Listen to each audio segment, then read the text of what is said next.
Uh, okay, so we kind of started this puzzle yesterday. Well, we did start the puzzle yesterday, but we didn't dwell on it. We didn't lodge in it. Yeah. Okay. So the puzzle is 1923. Yud Tes Chav Gimel. Yiras Hashem l'chaim v'savea yalin bal yipaked ra. Hard puzzle to translate for the second half at least. We translate it as fear of Hashem is for life or towards life. V'savea yalin, and satisfaction lodges or dwells. I think actually, you know what? Looks like Mitzvah would translate it as persist. Because he says it's Inyan Hatmada. So I'm going to say lodges / persist. Bal yipakid ra, and will not be remembered for bad or for evil or for harm. So our questions were, which we didn't answer any of these from the puzzle, but what is Yiras Hashem? These are all basic questions. What is Yiras Hashem? What is Chaim? What's the relationship between Yiras Hashem and Chaim? What does Savea Yalin mean? Not be remembered by whom? Is it by God or by other people? What does Ba Yipakid Ra mean? Oh, I guess that's part of that. I'm just going to collapse those into one question. What does it mean he will not be remembered for bad? What is the relationship between the two halves of the second half, meaning the satisfaction lodges and will not be remembered for bad? And then what's the relationship between the first half of the pasuk and the second half of the pasuk? Yeah. So what we did yesterday is we defined Yiras Hashem based on Mishlei 1:7 and Mishlei 15:33. 1:7 said fear of Hashem is the beginning of knowledge, and fools or Evilim despise wisdom and discipline.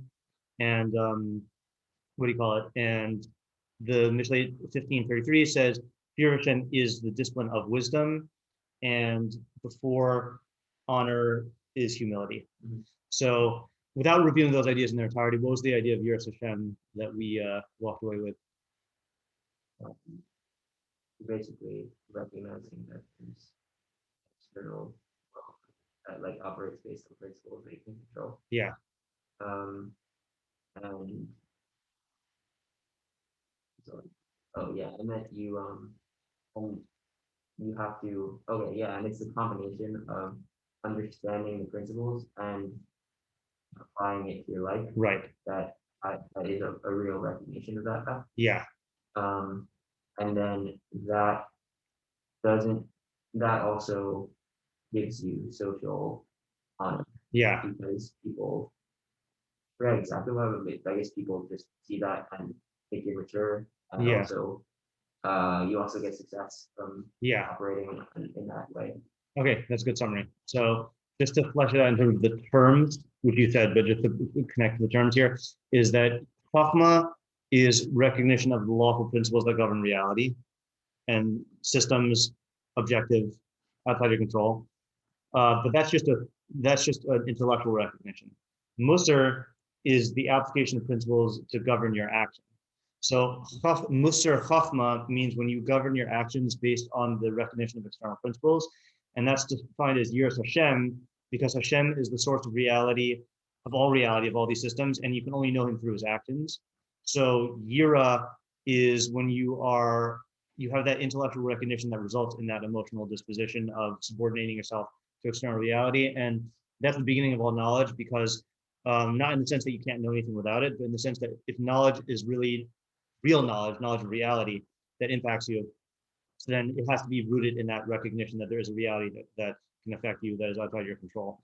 And then, as we said for Lifnei Kavod Anava, or as Ever just explained, Kavod, we said, seems to be like a social type of recognition or a feeling of greatness, and that's what the Evilim want, that's what the fools want, and that's why they despise Chachma and Musar, because they feel that to acknowledge that there's a reality outside of myself that I can't control, that impacts me, is somehow, a diminishing of the self.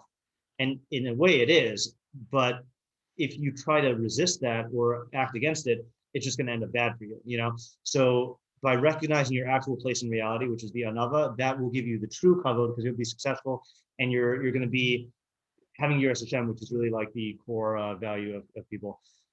Yeah, okay, good. So now, plugging that into Yiras Hashem here. So does that help us with Yiras Hashem l'chaim? Probably, right? I feel like that's the easy half of the puzzle. Right? What would you say? you'll be, I'd say, you're more likely to not get killed by bad decisions. Yes, that is true. So in the most literal sense, then it will save your life or advance your life. But I think here we can say what we've said before about Chaim and Mavis is that Chaim does not mean like biological life and like prolonging your existence as a creature. It's like all the good stuff, like that's going to be Yiras Hashem is going to lead to Chaim, it's going to lead away from all the bad stuff, which is death. So because why is it leads Chaim? Like because Mavis is the greatest. Yeah, so it's used as a catch-all of all bad things. Yeah. If you want to be extremely technical, which we're not going to do, never mind. Yeah. If you know, I'll just say a sod here, right? So if you know the sod of the Malach HaMavis, then you'll understand. Yeah. Yeah. Anyway. Yeah. I guess we should go over that at some point, but that's part of a bigger thing. Yeah. Okay. So now the difficulty is Savea Yalin Bali Pagidra. What does that mean? What does that have to do with anything? I think there's going to be in there because Yeah, I feel like it. Yeah, Yiras Hashem is pretty standard Mishlei. That's like a Mishlei bumper sticker, Yeah. Yeah. Good. All right. Well, we'll have to wait till. Yeah. Yeah. You can tell me the Russia problem later on, and I'll nod, or I'll. If a fire comes from heaven and consumes you, then you got it right. Yeah. Okay. Yeah. So they're yelling, "Blah you pocket ra." I have a possible thought about what Savea Yala means. Sure. So I'd say it's like lingering satisfaction with. Oh, that's interesting. With Yiras Hashem. Okay. So like, I'd say, I guess if a person is I guess a person can be satisfied about it in a particular instance, right? Mm-hmm. But if I'd say there's a further step where a person is satisfied by this like life choice, and like there won't be any conflict when a particular thing goes against what they think makes sense. Okay, so let's just spell out the unstated opposite.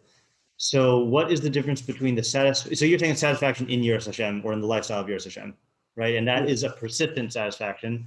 Whereas what would be the opposite type of satisfaction? I think it's implicit in what you're saying, but just to spell it out. Who is satisfied with an individual Mishlei conflict.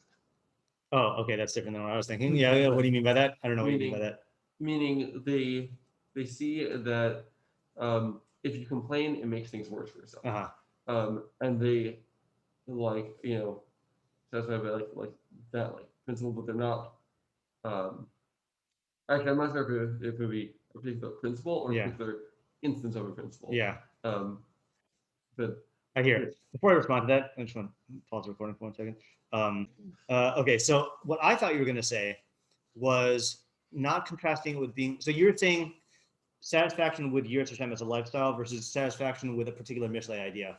I was thinking the foolish opposite is most people define satisfaction by getting what they want, and getting what you want is by definition a non-persistent thing, because you have the desire and then it's met and then you go and it lasts for whatever amount of time, and then you go back to having the need, or you go back to being unsatisfied because you want the next thing or something like that, So if your satisfaction is coming from the living the life of Yiras Hashem, then that will be a perpetual satisfaction, because you are always able to think about the principles that are at work in the situation you're in and making the best decision within those principles. And if that's where you derive your satisfaction, not based on the results, obviously you would prefer if the results go in your favor. That's not where you're getting your satisfaction from. You're getting it from the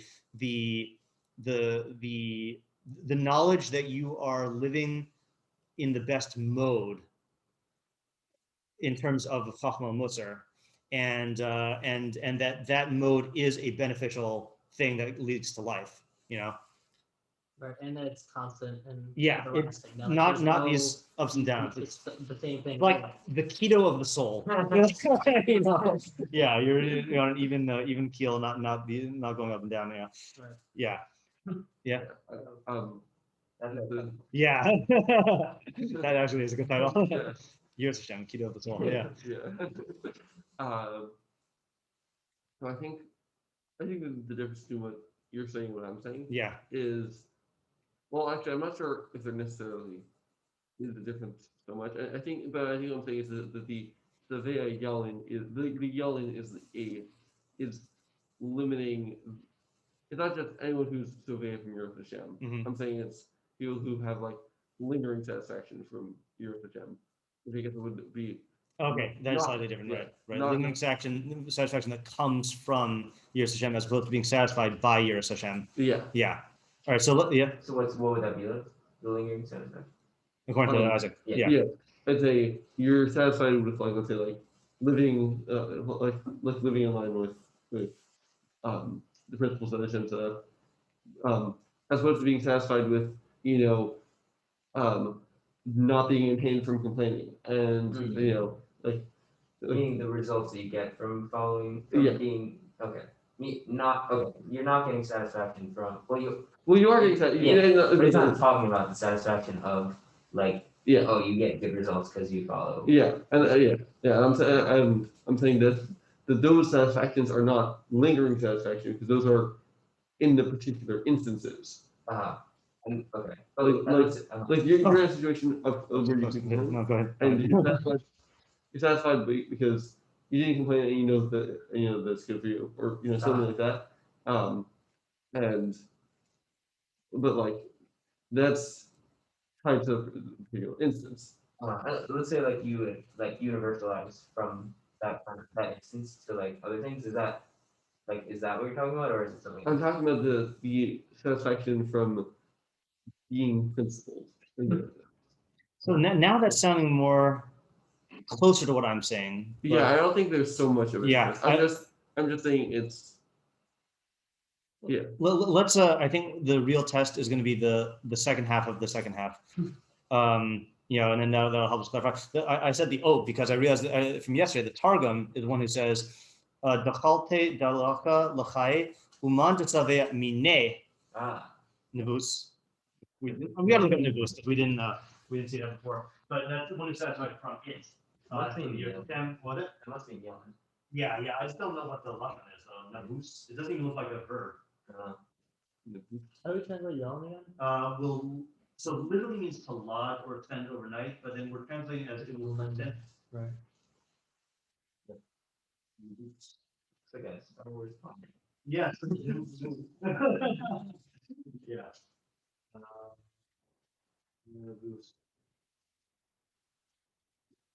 Oh, I did record the this morning's episode. Oh, I saw it. Yeah. I didn't have this. Yeah. You might want to watch the YouTube video. It's a 25-minute video, but I mean, you don't have to watch it before you do mine, but it is interesting. Nevos. Nevos is a city that I knew, but that's not what the word is. But yeah, I don't even know how to look this up. Yeah, I don't know. Is it Nevusa? Whatever. All right, fine. So we're gonna say he's yelling. All right, so let's think now about the second half of the second half. I have in my PDFs when I made the chapter 19. I did the first half, so I titled it Torah Time Mishlei first half, and then I realized that it's a long chapter, so I just split it into two files. Then I have Mishlei 19 second half, and then Mishlei 19 third half. So we're now doing Mishlei 19 third half of this puzzle. Okay, Volume Pocket Ra. He will not be remembered for harm or evil. Right. Yeah. So going the way that we are going, then the pasuk is only talking about the guy who is living a life of Yiras Hashem l'chaim. Oh, also just a note, if you look at the Mefarshim, we're not going to look at the entire thing yet, but just this might help with reading it. Look at the right column, Miухas lerav Avram ben Ezra, Yiras Hashem l'chaim chaser ish Yiras Hashem. So he says you should read it as ish Yiras Hashem. Which sounds like what we're saying. I don't think you have to read it that way. You could just say Yiras Hashem l'chaim, but a person of Yiras Hashem. It is right. Which is just clear about the idea that both of us are saying, because if it was just Yiras Hashem, then you could read it as Yiras Hashem in a particular instance, or Yiras Hashem quantitatively. But we're talking about a person who is like on the Yiras Hashem like train. Yeah, I was gonna say train, but I'm trying to think of a path. Yeah. Trajectory. Yeah. Yeah. Anyway, sorry, what were you gonna say? No. Oh, you weren't. Yeah. Down the road of yours. Yeah, Yipakid is weird. Remembrance. What the gotten? You will not be remembered for Ra. Because I think when I think of Yipakid, I think of like God remembering you, which sounds much more like a reward and punishment thing, you know, like V'Hashem Pakad Sarah, or all the other psukim with Pakad. Yeah. Yeah. So I think, you know, I say the phenomenon that you know people sometimes do things that other people don't like. Yeah. Whether in a way that whether it's because of something that like directly like harms them, or they just don't agree with or something. I think if a person is, and so then I think people sometimes like remember that like this thing that the person did that they didn't like. Mm-hmm. I think if a person is being principled and like consistent and like in a consistent sense, Mm-hmm. Then people can't really like retain like a grudge against them. Yeah. And so like because they'll like be like mad at the person, but they won't be able to like credit it to like the person being mean or trying to like get back at them because they know the person is principled. Mm-hmm.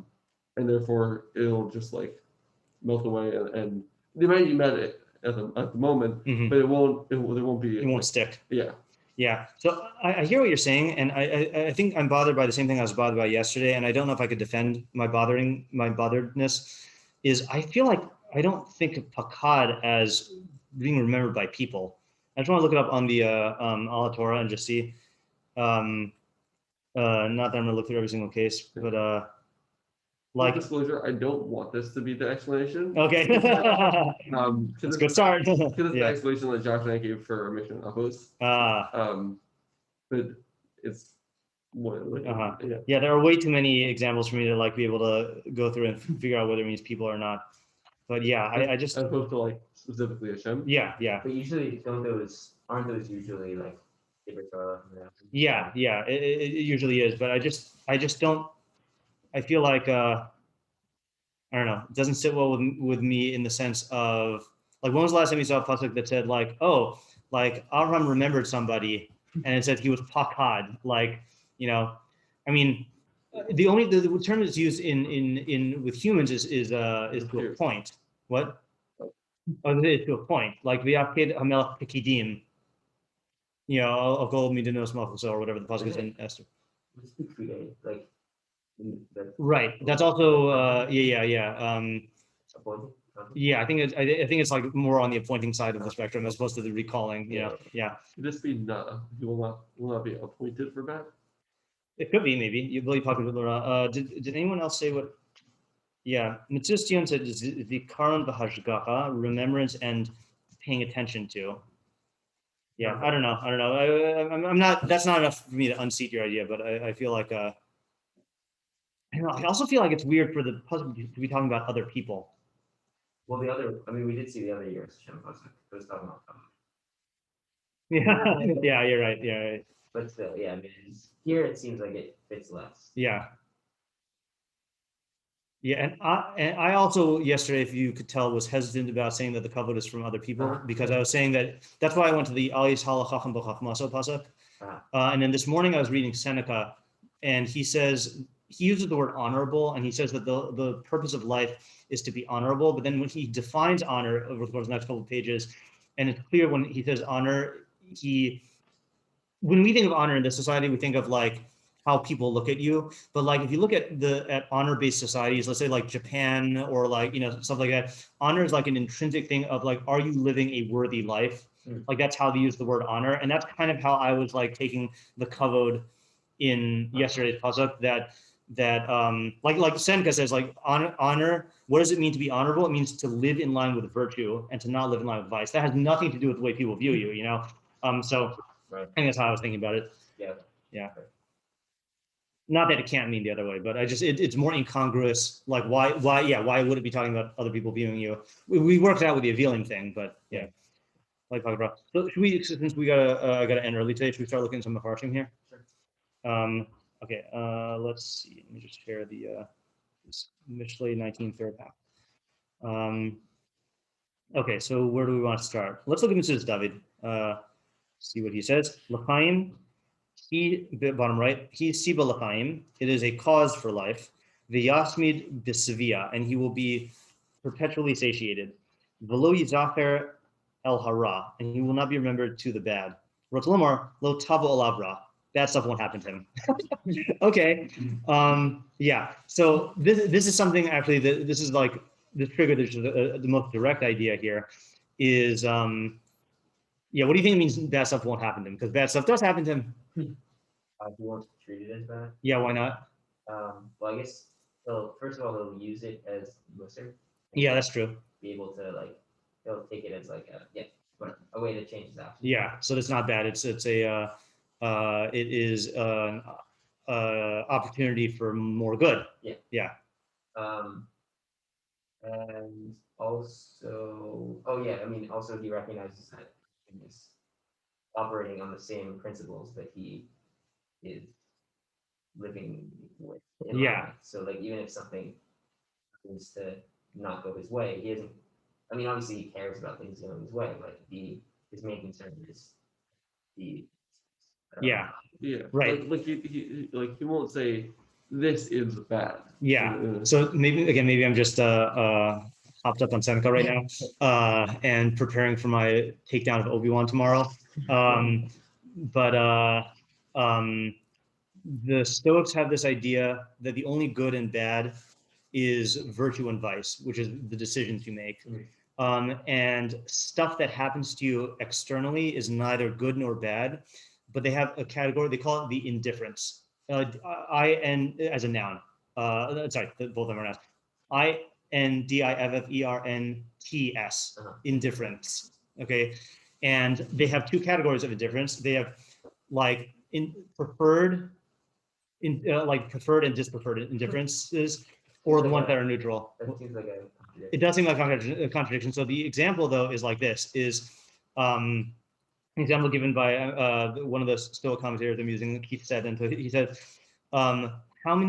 whether the number of hairs on your head is odd or even is indifferent, and you just don't care about it. That's like a neutral indifference, you know? And then let's say in terms of whether or not you get sick or whether or not war happens is something that is not in your control. So you can't call it good or bad, but you would prefer there to not be war than for there to be war, you know? But you can't call it good or bad because the only good or bad is the decisions you make, you know? Okay. So it's, in other words, you're recognizing that within stuff that happens to you that's outside of your control, there are things that would make it easier or harder for you, but you can't call them good or bad because they're out of your control, you know? But you are acknowledging that like some of these things would make it more easy for you to exercise virtue than others. Like if you have all your needs taken care of, you can live a life of virtue much easier. And if you don't, then like there are gonna be challenges, you know, but it's not actually harming you, you know? Yeah. Yeah, I think that like on that idea, like I know for myself personally, if there's something that I think that I could be in control of, it's much harder, whatever it is, good, bad or otherwise, because I'm like, well, it could be better because I could be in control of it. Yeah. When there's something that like I accept and understand that like I am not in control of this and I can't be in control of this, and even if it's like horribly negative, it's much easier to accept and much easier to cope with because like it's completely out of my control. Yeah. So like it definitely is like just dropping aside plume of ideas here. When I taught study skills in Shalhevet, and I would periodically give a seminar on stress and anxiety. Again, obviously not in a like clinical sense, but like, and my going theory for stress, which I have yet to disprove, is that there are only two kinds of stress. One is the stress that comes from feeling like you have to control something that you actually can't control. And the other stress is feeling like you have to be something, like you have to be something. So there's ego stress and control stress. So that's just leaving that out there to think about, yeah. Like I have to be something and I'm not that, or I have to control something and I can't control that. And when they coincide, that's bad news. That's if I can't control this, then I'm somehow failing as a something, you know, like that's disaster. Yeah. So in line with this, I forgot what the launching point off of was for the Seneca thing. It was half of what was being said. I think there were two approaches, but that what bad stuff can't happen to him. So it does not mean that he's going to get all the results that he prefers. But the person who's living in line with Yiras Hashem, his value is Yiras Hashem. So nothing that happens to him is bad in the sense that nothing happens to him that takes away his Yiras Hashem. You know, and so that's what it means that he'll be impervious to harm in the sense that like he's measuring harm by Yiras Hashem and lack of Yiras Hashem, and nothing can actually harm him. And what's the only way he can lose Yiras Hashem? If it's from internal. It's nothing external can actually take away his Yiras Hashem. That's Hakobi Shemayim includes Yiras Shemayim. That's like literally what Chazal are saying, is that Yiras Hashem is the only thing in your control. And again, Yiras Hashem here being the ability to make decisions based on knowledge of objective reality. You know, I think did someone say that? Let's just skim here. It's possible. I'm just saying that. And just to clarify, yeah, and that will always be beneficial, no matter how, like, no matter what bad situation, like, no matter how bad the external side, that will always be more beneficial to have. Yeah, and that's really what you're saying comes in, which is an additional layer, which I agree with. I just don't think that is in the phrase Bali Pocket Ra, but like, yeah, he's going to take everything that he has as more data that he could work with to make better decisions in the future, or more insight about himself. And usually, if that's your perception of everything, the worse the thing is, the more you can learn from it. Yeah, that's also true. That's a good point. Yeah. So like, even if it's like really, really, really bad, you could be like, I have so much to learn. Yeah, right. Unless it's death. Then you stop learning, but yeah. Ultimate bad. I'm saying, right. No, anything below that, like even like the absolute worst category, is like that's usually where you have the most growth and the most. Exactly. Yeah, that's a good point. Yeah. I thought I saw someone say this outright. No. Just one second. No, not necessarily. I think I actually want to stop because I actually have a Mishlei moment to share. So like, I mean, I think that's just to encapsulate it, right? Is that we're saying that, and I guess we still didn't resolve exactly the differences between your approach and my approach, but if you are an Yiras Hashem, where that's your primary value, where you are making decisions based on, you're doing Musar Chachma, you're self-regulating based on knowledge of external reality that you're submitting to. So it's going to be l'chaim, which means it's going to only increase the amount of good in your life. Okay. And see, l'chaim, I think actually fits in with what I was saying about Ra, is Yiras Hashem is the only tov, but it also leads to l'chaim, which would be what the Stoics would call preferred indifference, meaning the things that will like health and wealth and success and all that other stuff, but those aren't truly good. The real good is the Yiras Hashem. Savea Yalin, you will be satisfied perpetually from this because your satisfaction is not dependent on getting what you want. It's dependent on exercising your Yiras Hashem. And because Yiras Hashem is your value, then things that happen to you that don't go your way are not bad, but they're either indifferent or they are opportunities to learn for the good. But the only bad would be not exercising Yiras Hashem, and that can't happen to you. And that's the Metzudas David of nothing bad will happen. Lo tavo alav ra'a. Yeah. So why the lesson need to be focused? That I don't know. That I think we'll also start to figure out. Okay. Yeah. I do want to look more into the wordy pocket because I'm just not familiar enough with the connotations to like know what would be an acceptable thing. I'm just very uncertain for the same reason I was uncertain about what you were saying. All right. So, before we get there, could I just ask a question on this might be too many. Okay. Yeah. Oh yeah, we can talk about it later. So the Mishlei moment happened yesterday. So I mentioned over Shabbos that I only have one tutoring student. I think you were there also. That I was hired primarily teach Torah and secondarily to teach Magic, the Gathering, and like to, so I was showing, there's this format on Magic Online that we were playing yesterday that I've been showing him the ropes for, is a cube.